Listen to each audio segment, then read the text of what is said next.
Zebec network just erased 20 billion tokens in their circulating supply, but that doesn't necessarily mean it is a bad thing. So let's discuss it in today's video.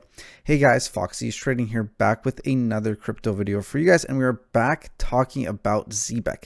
Once again, we are making a video about the misinformation that is being spread across social media. So even in my last video, when I talked about them being rotated out of Bloomberg for the month of December, people were still telling me that they got delisted. It's like I am talking to a wall. No, they did not get delisted. They were just rotated out. And now they have erased 20 billion in circulating supply, right? We can see circulating supply is now 76 billion tokens. It was 96 billion tokens. And even in my last video, people were commenting, oh, scam project, fake project. They did this, they did this.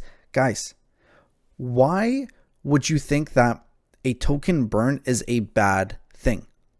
I don't get it. Where is all of this information coming from? Because from my knowledge and from what I know about circulating supply, a burn is a good thing, right? Everybody always waits for a halving on a project. A halving is when, it gets cut in half. The circulating supply, tokens, mining gets cut in half, and there becomes more scarcity of that coin, which then leads to a shift in market to the upside, right? And everybody wants that halving. But now, all of a sudden, when we get a 20 billion burn, people are mad about it. I don't understand why, because it is a bullish signal, not a bearish signal, okay? So let me explain that to you guys. And also, I do want to say that we do not have a comment yet about it from the Zebec team. I do wish that they were to talk about it a little bit, right? They make a tweet for NatPay, which I need to go over. They made a tweet about Solana Ventures, which I need to go over. They made a tweet about Hypernative that I need to go over, but nothing about the burn, okay? So just bear with me. Don't be creating FUD. Don't create comments that are hating or anything like that. Let's break it down step by step. I'm going to explain to you why this is a good thing, okay? So less tokens, less supply means less selling pressure. With fewer tokens in circulation, that means there's fewer tokens that can be sold, less downward pressure on price, and more stability on the market, right? This can help price perform when demand stays the same or increases. And also, I would say my speculation about why this might have happened was because actually of that rotation out of Bloomberg. I think they might have done this strategically. So all of these factors that help price and help the project will affect the Bloomberg index for the month of January, and they will be rotated back in because, as we know, it was not delisted. Okay, so what else is important about this circulating supply drop? It often signals that tokens were either burned or locked. These tokens didn't just disappear. Things don't just disappear. They weren't just poof, gone in one day. They were most likely either burned or put into a locked wallet that is unavailable, permanently unavailable, okay? So either they got burned or moved into a locked wallet. Now, a supply correction was made based on updated data. So we can confirm, or at least CoinMarketCap is confirming to us, that this circulating supply is now 76 billion. Is this a mistake? I highly doubt it. But like I said, I do want an official statement from the team. But most likely this is legit. I would say it improves the market metrics, right? Lower supply improves market cap efficiency, trading ratios, and like I said, token scarcity that is aligned with a token halving, okay?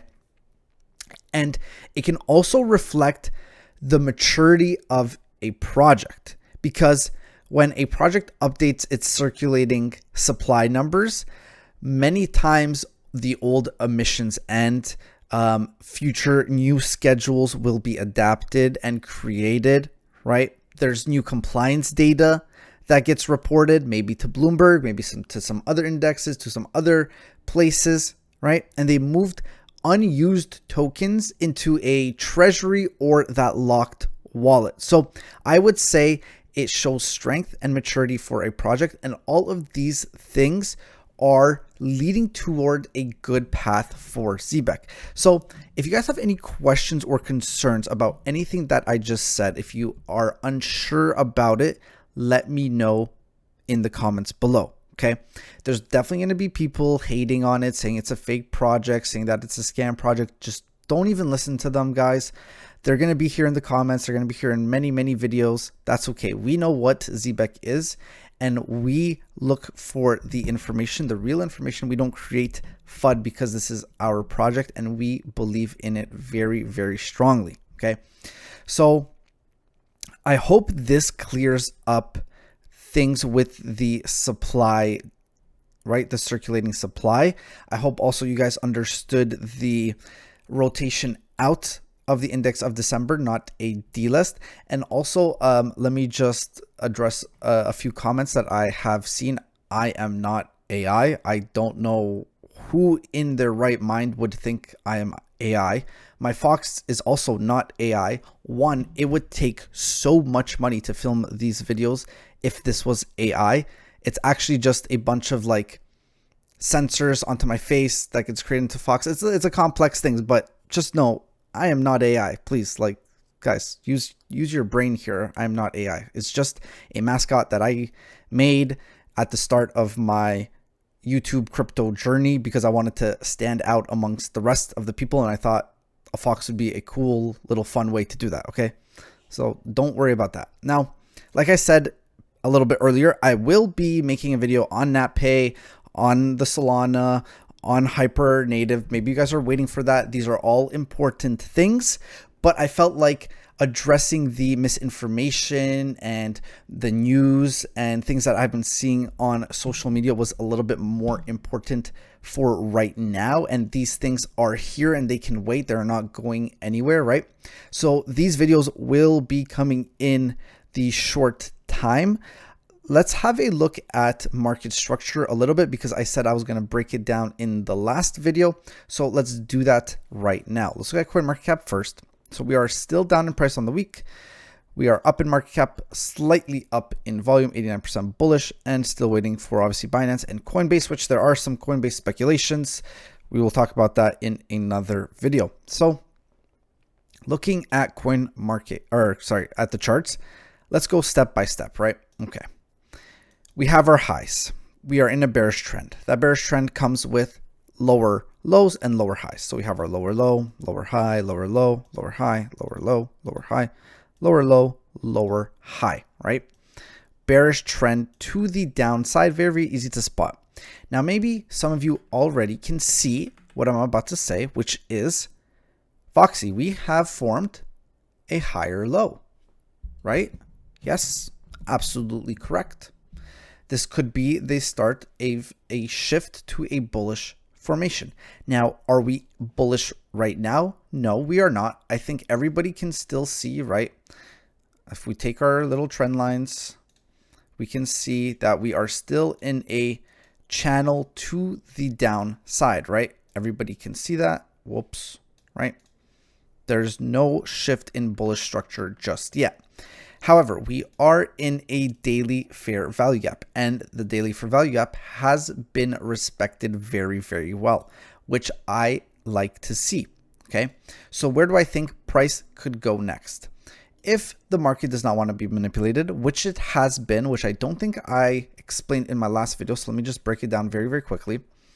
So on Sunday, maybe I did, I forget, sorry guys. On Sunday, right, Sunday evening, 8 p.m., whatever this was, 7 p.m., Bitcoin absolutely dumped, right? It dumped right over here. Banks were closed, institutions were closed, trading hours, quote unquote, were closed, yet we dumped. They dumped because they wanted to liquidate all of these buys right over here. They wanted to take shorts themselves, make a bunch of money, and then just let market rebalance itself naturally. And that is what it did, and we cannot do anything about it because the market makers are there, people in charge are there, and they dictate the market, right? And they wanted it to go down, make some money, and that's what happened. So now Zebec is trying to adapt to that downward. Now, Zebec wasn't manipulated as much, right? We can see the move on Zebec happened slightly, but it reaccumulated in the daily fair value gap and it held its own, okay? So that is really good. Now, on the 4 hourly, we are starting to shift bullish a little bit, because when you get a downtrend and it follows with accumulation of volume, it usually means that the selling pressure has been exhausted, okay? And now we are starting to shift to the upside.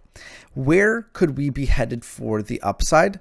Well, I think it will be to this weekly fair value gap right over here. Do I think we're going to be closing above the fair value gap in the month of December? I would say it's unlikely, but not impossible. Now, obviously, if price gives us very strong buying pressure, something like this, right, it can most definitely happen. But we are still bearish, so we have to pay attention to that. Now, I would like to see a higher high being formed. And my higher high, the ideal higher high for me, would be this high right over here with a lot of buying pressure, right? So then we can use this area kind of as a support zone and then hopefully retest this area, okay? So all in all, we are starting to make a small, very, very small shift in bullish nature, but we are still relatively bearish in the past, or as of right now. Okay, even on the weekly, if we have a look, nothing really crazy has been formed. We have actually just kind of been consolidating the last 3 weeks, right? Not too much. There have been, yes, some aggressive moves to the downside and slight aggressive moves to the upside, but nothing major just yet. What else can we have a look at? We can have a look at RSI. So RSI is still heavily oversold, right? So we are indicating that we are still waiting for a reversal to the upside, which could come with a closure above, which would be fantastic. I would love to see us be overbought on RSI and closed above on the weekly fair value gap, because that means then that the RSI can trickle down to equilibrium, which is basically just the center line, right, the middle, and that would indicate a retest of the fair value gap before giving us a stronger push to take out liquidity. And I think in early 2026, maybe not early because you guys are going to think right away in January, I would say Q1 of 2026, I would like to start seeing this high and this high be targeted by price, okay? I don't want to see us going too much lower. Do I think we are going to go that low? I don't think so, unless there's some manipulation in the market or something bad happens. But I really don't think that. I think the time to push an altcoin season will happen in 2026, okay? So that is my little review, update, analysis. I will say also, because maybe there is some new viewers here, buying Zebec here, buying Zebec here, buying Zebec here, buying Zebec here, buying Zebec here, all viable. And why do I say it is viable? Because the project is so strong, and I believe in the project so much, and they are doing such great things that every buying opportunity will be fantastic when you look at the grand scheme of things, right? We are looking into the future, let's just say 2027, and we are here in price. Maybe some people are going to think that is crazy, but it is possible, right? We have seen much bigger gains from cryptos in the past, right? 700%, that is not that crazy, right? That is not that crazy. And if they do insane partnerships, deals, it can go even higher up.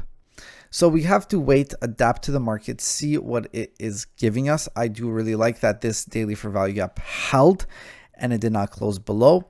So we can expect price to do something like this before maybe pushing back down, because there might not be enough buying pressure. So we will see what market gives us. I'm going to look more into it in next week. I want to see how price closes off on the week, and then I will be giving you guys once again, an update on price and then a partnership for next week. So if you guys enjoyed the video, make sure to leave a like, comment, hit that subscribe button. Also, I do want to say that I am filming this on Wednesday morning and I'll be releasing it Thursday 4 p.m. So the graph might look a little bit different, but I won't be able to make any videos tomorrow, which I prefer to make it during the day that I am releasing it. But you know, factors, life happens. So I made this video today in the morning when I could, because I still wanted to make it for you guys. But yeah, you know, price could be here or price could be here. We'll see. We'll see tomorrow, right? But also make sure you guys do your own research, because I'm not a financial advisor. Make sure you guys don't always listen to all of the misinformation and FUD being spread on social media, especially on Twitter. Sometimes all you need to do is a quick Google search, a fact check, and you will see that those people are wrong. Okay. So I'll see you guys in the next video. You guys are awesome. Thanks for the support. See you soon.